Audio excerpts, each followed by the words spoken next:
I would want the whole commissioned pastor movement to know two things. One, we bless you and we believe that God has raised you up.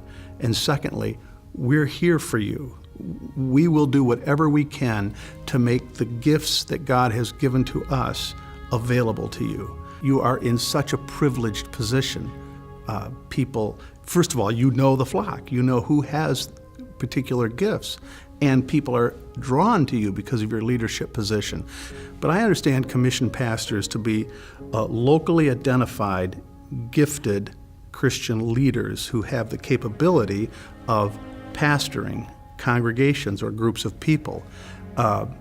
And they're trained and equipped locally to serve locally. And I think it's a wonderful thing. I'm often asked as the president of the seminary, well, you're kind of in competition with them. And I say, no, we're actually not, because there are gifted people for whom 3 years of theological training, or 4 or 5, aren't going to actually work. And one of the things I worry about a lot is the acculturation that happens in a theological education. And I mean, I travel the church far enough and wide enough to know that there are so many different cultures where a uniquely gifted and a uniquely contextualized person needs to serve.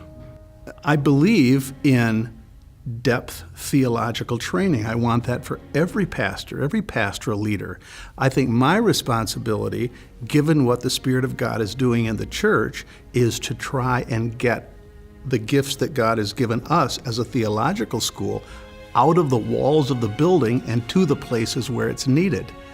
Now we have some constraints. We can't do it as nimbly as I'd like us to, but I'm working all the time to make our education opportunities, our training opportunities, available to more and more people. The way we do theological education in the United States today is actually only in its early stages. I mean, it's not like this is, Jesus didn't send his disciples to a theological graduate school. And I think that in our context, as a theological graduate school, we have to own that and continue to make what we do with our students the very best for their deployment in the church. The church, for all her flaws, is still the preferred institution of the Lord. I mean, the Lord said, I will build my church and the gates of hell will not prevail against her. She's sometimes awkward, sometimes odd, but always the bride of Christ. And the local church is always an expression of that. A really wonderful theologian, a Roman Catholic theologian named John Richard Newhouse once said, "The kingdom of God is always so much more than the local church, but it is never other than the local church." There's DNA passing back and forth between this wildly sprawling, continents-wide church of the living Christ and the local church. Yeah, I was just thinking of this earlier today. I had this remarkable opportunity to have dinner privately with John R.W. Stott, just as we were beginning to think about building needs. And I had some questions about that. Is that right for us to pile more money into bricks and mortar? And I asked John Stott that, and he gave me the most stunning answer. He said, "I believe it is appropriate for gatherings of Christians in North America to consider building more buildings if 4 conditions obtain to that local church.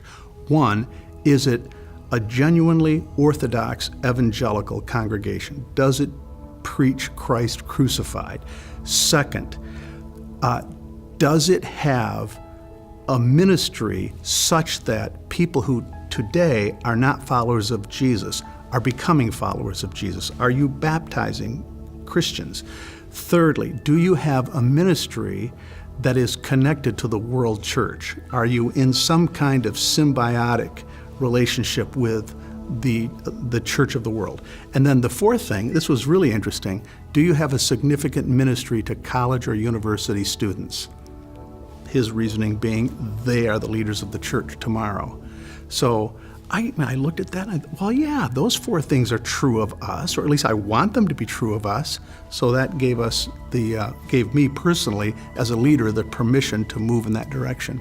On the one level, because there is strength in numbers, and there's accountability in relationships.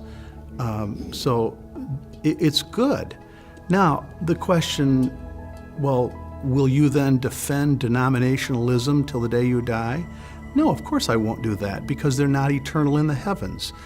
The Apostle Paul said that God made from one ancestor all the peoples of the earth, having set their boundaries and their habitations so that they might seek him, even grope for him in hopes of finding him.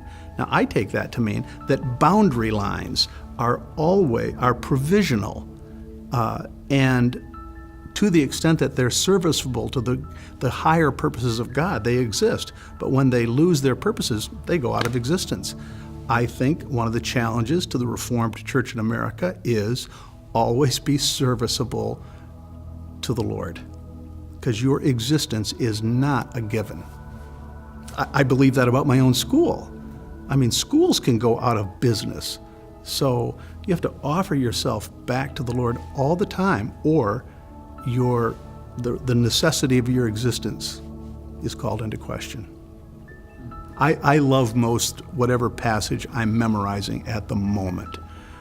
Right tomorrow night, I'll be at the West Sioux classes up in Morris, Iowa, and I'm going to offer to the brothers and sisters there Acts 2. That's a lot of verses, and there's plenty of spirit energy in it, and then I'm going to talk a little bit about discipleship in that context. I've been working, I always have a little program going, so right now I'm memorizing all of the book of Acts. So in all the different places I preach, if I haven't memorized a given chapter, I work on a chapter, and so someday I could stand up and do all of Acts. My son can now do that, and I cannot allow him to have that and me not.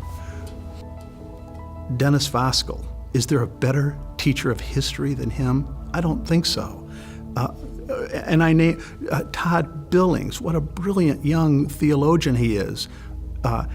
Pick his mind, get what God has given to both of them.